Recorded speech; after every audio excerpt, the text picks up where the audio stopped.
হেসে উঠব, আমিও গেয়ে উঠব বেঁচে থাকার গান। যতটা শৈল্পিক হোক তোমার ভেঙে ফেলার ধরন, আমি একদিন ঠিক ঠিক জুড়ে যাব। মিথ্যের স্তূপ থেকে উঠে দাঁড়িয়ে মানুষকে শোনাবো সত্যি প্রেমের গল্প। পৃষ্ঠার পর পৃষ্ঠা প্রেমার্ঘ লিখব, সত্যি ভালোবাসার প্রতি।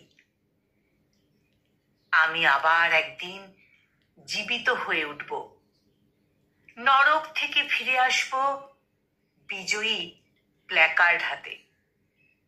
সেদিন আমার হাসিতে থেমে যাবে তোমার হাসি। আমার উচ্ছ্বাস ভরা চোখ দেখে তোমার বুক থেকে একটা ভারী ব্যথা নিচ দিকে নেমে স্থায়ী হবে বেশ কিছুক্ষণ। আমাকে সরিয়ে দিয়ে লাভ নাকি ক্ষতি হলো ভাবতে থাকবে তুমি। কিছু সময় চোখ বুজে থাকবে, ভুলে যাওয়ার চেষ্টা করবে আমাকে। পারবে না কিছুতেই। আমার বেঁচে ওঠা, আমার হাসি তুমি সহ্য করতে পারবে না। আমাকে তুমি শত্রু ভাবতে শুরু করবে, আমাকে অপরাধী ভাববে।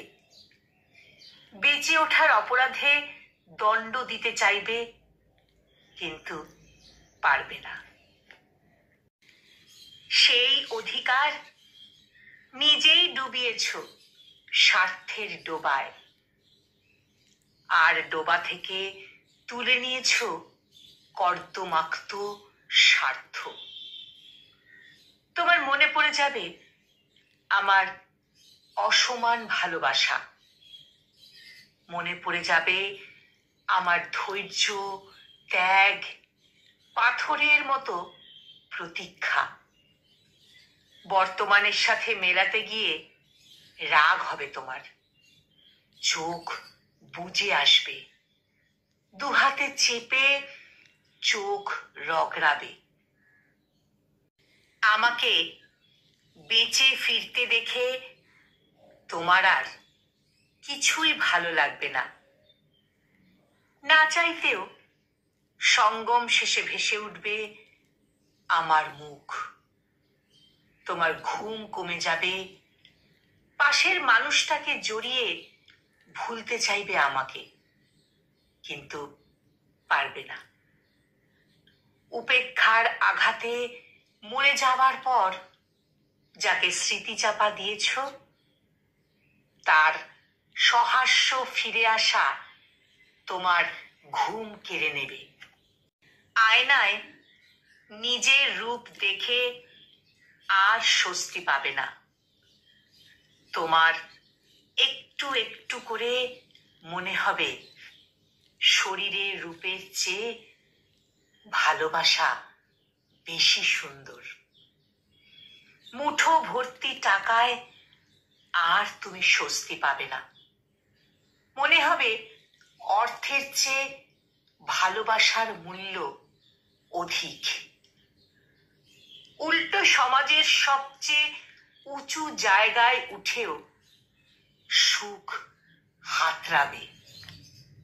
মনে হবে এই প্রহসনের সমাজের চেয়ে ভালোবাসা অনেক বড়।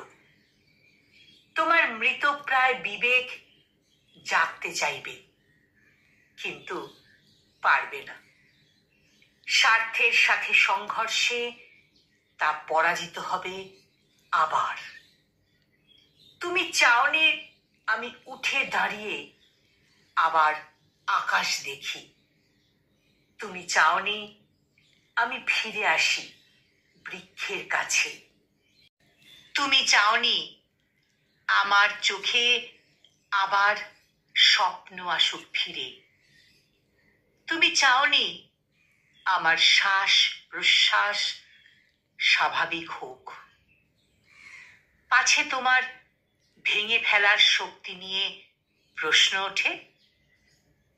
কিন্তু আমি আবার একদিন ফিরে আসব, মানুষ হয়ে, মানুষের কাছে, ভালোবাসা নিয়ে। আমি আবার একদিন ফিরে আসব, মানুষ হয়ে, মানুষের কাছে, ভালোবাসা নিয়ে।